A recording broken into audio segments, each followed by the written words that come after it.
देखने जाते हैं। अगर मुझे कोई पसंद आई तो फिर मैं उससे जबरदस्ती शादी कर लूंगा। झकास। ठीक है मजनू भाई, जैसा आप बोले।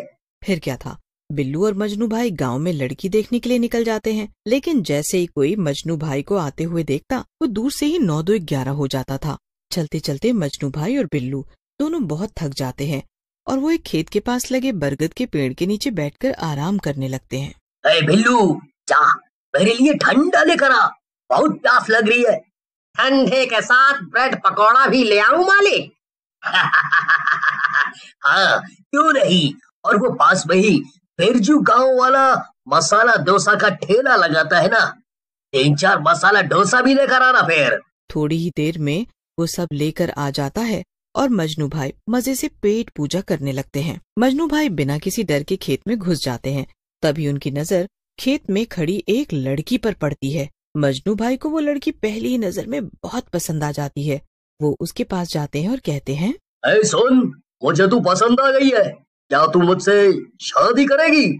उस लड़की का नाम चारू था। चारू मन ही मन सोचती है, अरे वाह, ये तो वही गांव का मशहूर गुंडा मजनू है। अगर मेरी शादी इससे हो गई तो मुझे अपनी बहन से बदला लेने का अच्छा मौका मिल जाएगा। क्या हुआ, किस सोच में चली गई तू? चल जल्दी जल्दी बता, तू अपन से शादी करेगी या नहीं? हाँ हाँ, क्यों नहीं, बिल्कुल, मैं शादी करने के लिए तैयार हूँ। हाय, तू इतनी जल्दी मान गई? चल ये तो बढ़िया है, फिर तो मैं आज ही आता हूँ तेरे घर और रिश्ता पक्का करवा लेता हूँ। झकास। हाँ हाँ जरूर, मेरा घर ना यहीं पास में है, जल्दी आना, मैं इंतजार करूंगी। इतना कहकर चारू वहाँ से चली जाती है। लेकिन रास्ते में उसका एक्सीडेंट हो जाता है और वो मर जाती है। मरने के बाद चारू एक चुड़ैल बन जाती है। अरे ये क्या हो गया, अभी अभी तो मैंने सबको मजा चखाने का इतना मजेदार प्लान बनाया था, लेकिन मैं तो मर गई। लेकिन शायद ये इतना बुरा भी नहीं है, अब तो मैं चुड़ैल बन गई हूँ। मेरे पास इतनी ज्यादा ताकत है, अब तो मैं और ज्यादा आसानी से सबको तंग कर सकूंगी। चलो फिर तो मजे करते हैं। उधर मजनू शाम को तैयार होकर और मिठाई लेकर बिल्लू के साथ गोविंद किसान के घर पहुंचता है। नमस्ते गोविंद भाई। अरे अरे, आप तो मजनू भाई हो, गांव के मशहूर मेरा मतलब गांव में सब आपको जानते हैं, पर आप यहाँ कैसे? बताता हूँ बताता हूँ, पहले अपने होने वाले जमाई का स्वागत तो करो। क्या ये क्या कह रहे हैं आप मजनू भाई? असल में वो खेत गोविंद का ही था और चारू गोविंद की ही बेटी थी। लेकिन तभी गोविंद की बेटी आ जाती है। अरे हाँ, यही तो है चारू, ये मुझे दिन में खेत में मिली थी। इसने मुझसे कहा था कि ये मुझसे शादी करने को तैयार है। झकास। क्या श्रेया, तुमने इनसे ऐसा कहा? नहीं नहीं, मैंने नहीं कहा। अरे मैं चारू नहीं हूँ, मैं श्रेया हूँ, चारू की जुड़वा बहन। और उसका खेत से वापस आते वक्त एक्सीडेंट हो गया और वो मर गई। ये सुनकर मजनू भाई का सर ही चकरा जाता है। ऐसा कैसे मुमकिन है? मजनू भाई, पहले तो कोई लड़की आपको हाँ करने को तैयार नहीं थी और अब किसी ने हाँ की तो वो मर ही गई। नहीं, ऐसा नहीं हो सकता। मैं शादी तो करके ही रहूंगा, उस चारू से ना सही तो उसकी जुड़वा बहन से। ये आप क्या कह रहे हैं मजनू भाई? मेरी बेटी श्रेया की शादी तो पहले से ही तय है दूसरे लड़के से। बुड्ढे, लगता है तुझे मेरी बात ठीक से समझ नहीं आई। वो अब तक मैं प्यार से बोल रहा था ना, इसीलिए कान खोलकर सुन लो तुम दोनों। शादी तो मैं श्रेया से ही करूंगा, वो भी इसी हफ्ते। झकास। मजनू गोविंद और श्रेया को धमकी देकर चला जाता है। उसके पीछे पीछे उसका चमचा बिल्लू भी चला जाता है। हे भगवान, अब हम क्या करेंगे श्रेया? मुझे भी कुछ समझ नहीं आ रहा पापा, आज ही चारू के साथ वो हादसा हुआ और अब ये पर मुझे तो ये समझ नहीं आ रहा कि चारू ने इस मजनू भाई नाम के गुंडे को हाँ क्यों बोला होगा। चारू जो अब चुड़ैल बन चुकी थी, वो खिड़की से छुपकर सारा तमाशा देख रही थी। वो हंसते हुए अंदर आ जाती है। बड़ा मजा आ रहा है मुझे तो। गोविंद और श्रेया एक चुड़ैल को अपने घर में आता देखकर डर जाते हैं। पिताजी चलिए उधर भागते हैं। लेकिन वो दोनों भागते से पहले ही चुड़ैल दोनों को रोक देती है। अरे अरे कहाँ भाग रहे हो तुम दोनों?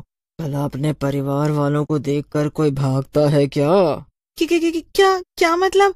तुम चारू हो क्या? अरे वाह मेरी समझदार बहन, हमेशा की तरह तूने आज भी अपनी समझदारी दिखा ही दी। पहले तो मेरा प्लान ये था कि उस गुंडे को शादी के लिए हाँ करूंगी और फिर धोखे से उसकी शादी श्रेया से करवा दूंगी, लेकिन फिर मैं मर गई। हालांकि अभी भी मुझे बहुत मजा आ रहा है क्योंकि मेरा प्लान फेल नहीं हुआ। क्या सिर्फ मुझे परेशान करने के लिए तूने ये सब किया चारू? लेकिन तू मुझसे इतनी नफरत क्यों करती है? क्योंकि तू मेरी हमशक्ल बहन है, लेकिन फिर भी सब हमेशा तुझे ज्यादा प्यार करते थे, यहाँ तक कि पापा भी। और फिर जो लड़का मुझे पसंद आया उससे भी पापा ने तेरी शादी तय कर दी। पापा कभी मेरे बारे में तो सोचते ही नहीं थे क्योंकि तू ज्यादा समझदार जो थी। नहीं चारू, ऐसा नहीं था। और तू अजय को पसंद करती है ये बात तो मुझे तेरी दोस्त मीनल ने बताई, और उसी वक्त मैंने पापा को शादी करने के लिए मना भी कर दिया था। ये सब सुनकर चुड़ैल को तुरंत अपनी गलती का एहसास होता है। फिर तो मुझसे बहुत बड़ी गलती हो गई। हाँ, और अब मुझे उस गुंडे से शादी करनी पड़ेगी। आप दोनों चिंता मत करो श्रेया, तुम्हें ये शादी करने की जरूरत नहीं है। मैं इस शादी को रोकूंगी, बस देखती जाओ। तुम सब शादी की तैयारियां शुरू करो। उस मजनू भाई को पता नहीं चलना चाहिए कि मैं चुड़ैल बनकर वापस आ गई हूँ। श्रेया और गोविंद शादी की तैयारियों में लग जाते हैं। शादी के दिन उधर मजनू भाई अपने घर में दूल्हे की तरह तैयार हो रहा था, लेकिन अभी तक दूल्हे की घोड़ी नहीं आई थी जिस पर मजनू को बैठना था। उधर चुड़ैल दुल्हन के जोड़े में मजनू के घर के पास में खड़ी थी। जैसे ही वो देखती है एक आदमी घोड़ी लेकर मजनू के घर की तरफ जा रहा था, वो उसे रोक देती है। अरे रुक जा, ये घोड़ी मुझे दे और चल भाग यहाँ से, वरना मैं तुझे जान से मार दूंगी। आदमी भाग जाता है और चुड़ैल घोड़ी के ऊपर चढ़कर बैठ जाती है। इसके बाद वो अपना घूंघट नीचे कर लेती है ताकि कोई उसका चेहरा ना देख पाए। अब आएगा मजा। चुड़ैल घोड़ी को दौड़ाते हुए मजनू के घर की तरफ ले जाती है। उधर मजनू के घर के बाहर वो जोर जोर से चिल्ला रहा था, लेकिन तभी दुल्हन घोड़ी पर सवार होकर खुद वहाँ पहुँच जाती है। अरे मजनू भाई, ये क्या दुल्हन खुद ही आ गई आपको घोड़ी पर लेने? वो आपको आने में देर हो रही थी तो मैंने सोचा मैं ही आ जाऊं घोड़ी पर सवार होकर। तभी चुड़ैल अपना घूंघट हटा देती है और उसे देखकर सभी बाराती 9-2-11 होने लगते हैं। सभी चिल्लाने लगते हैं, भला भला तुम कौन हो? अरे इतनी जल्दी भूल गए अपनी होने वाली बीवी को? अरे वो मैं ही हूँ जिससे तुमने खेत में शादी करने के लिए पूछा था। देखो मैं आ गई शादी करने, चलो अब मुझसे और इंतजार नहीं हो रहा। पर वो तो चारू थी और चारू तो मर गई थी, यानी तुम उसकी आत्मा हो? हाँ सही जवाब, अब जल्दी चलो। नहीं नहीं, मैं तो श्रेया से शादी करूंगा, जाकास। अरे ऐसे कैसे? शादी की बात मुझसे हुई थी तो शादी मेरी बहन से कैसे? हाँ। तभी पीछे से बिल्लू कहता है, अरे मजनू भाई, ये क्या कह रहे हो? मैं तो भाग रहा हूँ, वरना ये चुड़ैल हम सबको मार देगी। बिल्लू भाग जाता है और मजनू की ये बातें सुनकर चुड़ैल घोड़ी से नीचे उतरती है और मजनू को एक हाथ से उठाकर दूर फेंक देती है। इतने में तेरा शादी का भूत तो उतर ही गया होगा ना मजनू। अब चल जल्दी से ये गांव छोड़कर भाग जा, वरना अगर दोबारा यहाँ दिखा ना तो अच्छा नहीं होगा। मजनू भाई डर के मारे तुरंत गांव छोड़कर भाग जाते हैं और दोबारा कभी वहाँ दिखाई नहीं देते। और इस तरह पूरे गांव में घोड़ी पर सवार भूतिया दुल्हन भी मशहूर हो जाती है।